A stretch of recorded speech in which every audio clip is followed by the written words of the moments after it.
जय श्री कृष्णा। राधे राधे। दशा माता का व्रत रखने वाली सभी बहनों को मेरी तरफ से हार्दिक शुभकामनाएं। आप सभी खुश रहें, सुखी रहें। दशा माता आपकी सारी मनोकामनाएं पूर्ण करे, आपका जीवन मंगलमय हो। आज अपने सुनेंगे दशा माता व्रत की संपूर्ण कथा। तो आप सभी से विनती है कि इस कथा को अंत तक पूरे श्रद्धा भाव से सुनना।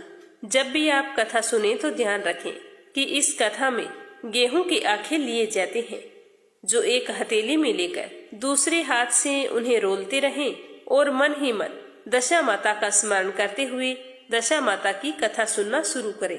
जब तक कथा सुने तो ना ही बीच में बोलना है और ना ही खड़े होकर कहीं जाना है और ना ही पूजा के सामान को इधर उधर करना होता है। इस बात का खास तौर से ध्यान रखें। बोलो दशा माता की जय हो। आप भी कमेंट बॉक्स में दशा माता का जयकारा अवश्य लगाना। आप सुनते हैं पहली कथा। बोलो दशा माता की जय हो। पुराने समय की बात है। एक राजा था, उसके 2 रानियां थी। बड़ी रानी के संतान नहीं थी, छोटी रानी के एक पुत्र था। राजा छोटी रानी और राजकुमार को बहुत ही ज्यादा प्यार करता था।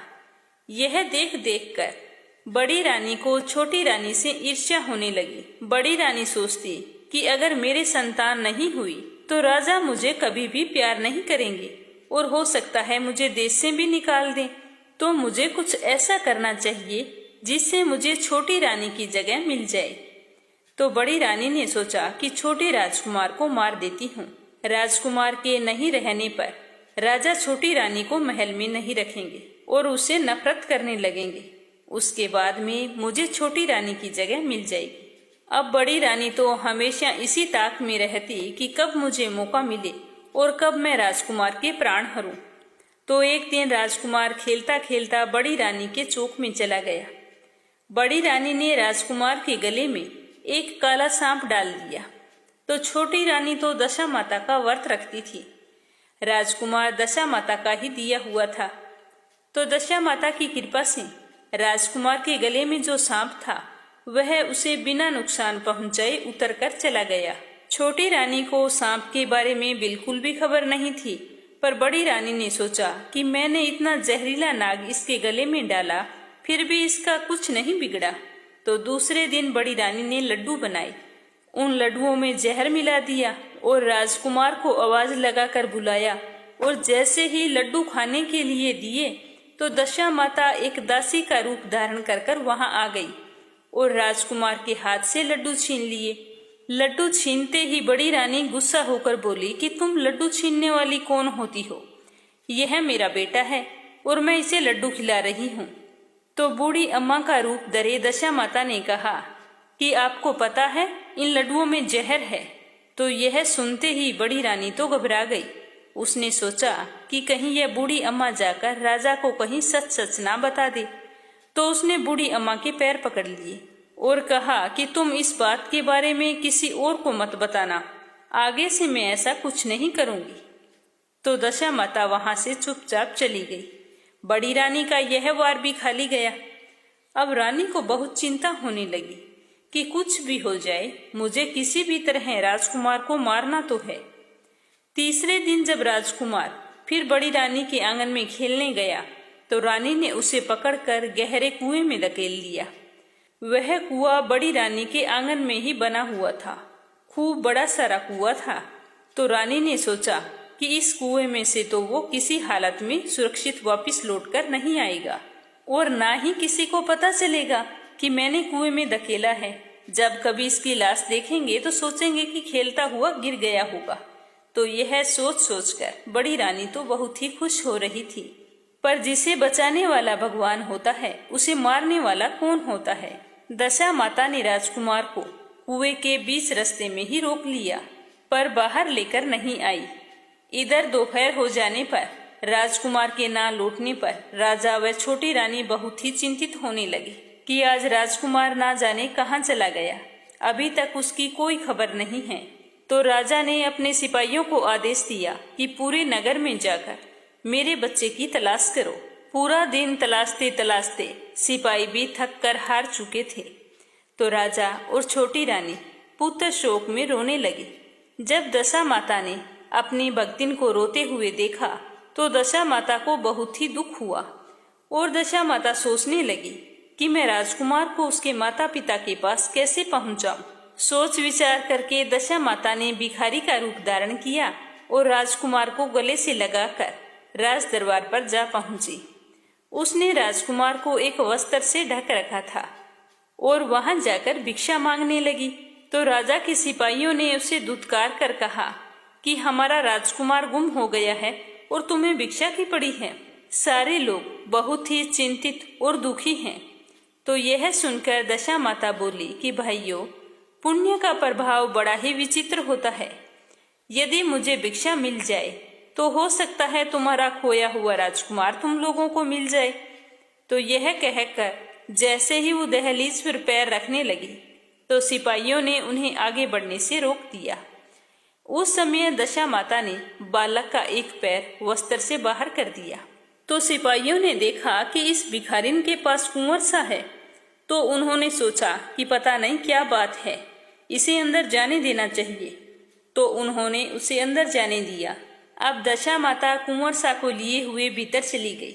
उसने राजकुमार को चौक में छोड़ दिया और वापस चली आई। राजकुमार दौड़ता हुआ अंदर गया जहां राजा और रानी बड़े ही व्याकुल होकर रो रहे थे। तो उन्होंने अपने राजकुमार को सकुशल देखा तो भागकर अपने कलेजे से लगा लिया और पूछा कि बेटा, तुम कहाँ से आए हो? इतनी देर तक कहाँ चले गए थे? हमारी तो डर के मारे जान निकली जा रही थी। तो राजकुमार ने कहा कि मुझे तो यहाँ पर एक बूढ़ी अम्मा छोड़कर गई है। तो छोटी रानी भागकर बाहर आई और जैसे ही उस भिखारिन को देखा तो उसने सोचा कि जरूर यही मेरे बेटे को चोर कर ले गई थी। तो उसने जोर से कहा कि तुम यहीं पर खड़ी रहो और मुझे बताओ कि तुम कौन हो। तुमने 3 दिन से मेरे बेटे को छुपा कर रखा, ऐसा क्यों किया? तुम्हें पता है कि पुत्र वियोग क्या होता है? तुम्हें मेरे इस प्रश्न का जवाब देना ही पड़ेगा। तो छोटी रानी के इतना कहते ही दशा माता वहीं पर ठहर गई और उसने कहा कि बेटी, मैं तुम्हारे पुत्र की चोरी क्यों करूंगी? मैंने ही तो तुम्हें पुत्र दिया है। मैं तो तुम्हारी आराध्या देवी दशा माता हूँ और तुम्हें सचेत करने आई हूँ कि बड़ी रानी तुमसे बहुत ही ईर्ष्या करती है और वह तुम्हारे पुत्र के प्राण हर लेना चाहती है। एक बार तो उसने तुम्हारे पुत्र के गले में काला सांप डाला था जिसे मैंने भगाया, और दूसरी बार उसने जहर मिलाकर लड्डू खाने के लिए दिए तो उस समय भी मैंने उसके हाथों से वो लड्डू छीन लिए, और इस बार तो उसने हद्दी कर दी। उसने अपने आंगन में बने हुए कुएं में राजकुमार को धकेल दिया और मैंने इसे बीच में ही रोककर इसकी रक्षा की है। बेटी, मैं तुम्हारी भक्ति से बहुत ही प्रसन्न हूँ और मेरे ही आशीर्वाद से तुम्हें पुत्र की प्राप्ति हुई है, और मेरा आशीर्वाद है कि तुम्हारा पुत्र लंबी आयु वाला हो। फिर भी मैं तुम्हें भिखारिन के वेश में सचेत करने आई हूँ।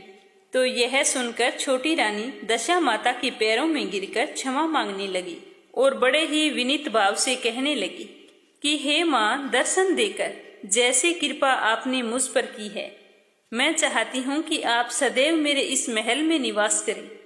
मुझसे जो भी सेवा पूजा होगी मैं अवश्य करूंगी।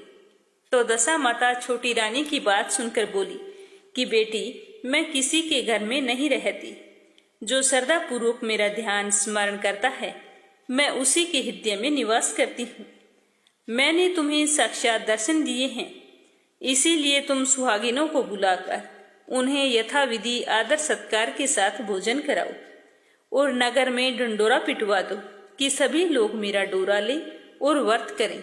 ऐसा करने से उनकी सारी मनोकामनाएं पूर्ण होंगी, सुख सौभाग्य का वास होगा, पति और बच्चों पर आई हुई बुरी बला भी टल जाएगी। इतना कहते ही दशा माता अंतर्ध्यान हो गई। तो रानी ने दशा माता के कहे अनुसार अपने राज्य की सौभाग्यवती स्त्रियों को निमंत्रण देकर बुलाया और उपटन लेकर सिरोभूषण श्रृंगार करके उनके यथाविधि से सेवा करके भोजन करवाया और दक्षिणा में गहने आदि देकर बड़े ही प्रसन्नचित मन से विदा किया। उसके बाद में रानी ने अपने राज्य में ढिंढोरा पिटवाया कि अब से सब लोग दशा माता का डोरा ले और व्रत करें। दूसरी कथा। एक घर में एक सास बहू रहा करती थी। बहू का पति परदेश गया हुआ था एक दिन उसकी सास ने बहू से कहा कि बेटा, आज हमारे चूल्हे में तो आग बुझ गई है, तू ऐसा कर, पड़ोस में किसी के घर से आग लाकर भोजन बना ले। तो बहू अपनी सास की आज्ञा मानकर पड़ोस में आग लाने के लिए गई। तो उस दिन पूरे गांव में उसे किसी ने भी आग नहीं दी और सभी ने कहा कि आज हमारे यहाँ दशा माता का पूजन हो रहा है, जब तक पूजा समाप्त नहीं हो जाती तुम्हें आग नहीं मिलेगी। तो बेचारी बहू खाली हाथ घर लौट आई और उसने आकर सास को बताया कि आज गांव के सारे लोग दशा माता की पूजा कर रहे हैं, इसीलिए कोई भी आग देने के लिए तैयार नहीं है। तो ऐसा करते करते शाम हो गई। शाम होने पर सास ने बहू से कहा कि बेटा, अब मैं जाती हूँ, शायद पूजा समाप्त हो गई होगी तो हमें कोई आग दे दे तो हम भोजन बना लें। ऐसा कहकर वो आग लेने के लिए चली गई। तो गांव की औरतों ने उसकी सास को बड़े आराम से बिठाया और कहा कि सुबह तुम्हारी बहू आई थी आग लेने के लिए, हमने उसे मना कर दिया। दुख तो बहुत हो रहा था कि पहली बार आग लेने के लिए आई है, पर क्या करें, हमारे यहाँ दशा माता का पूजन हो रहा था। जब तक दशा माता की पूजा होती है तब तक ना तो किसी से कोई चीज लेते हैं और ना ही किसी को कोई चीज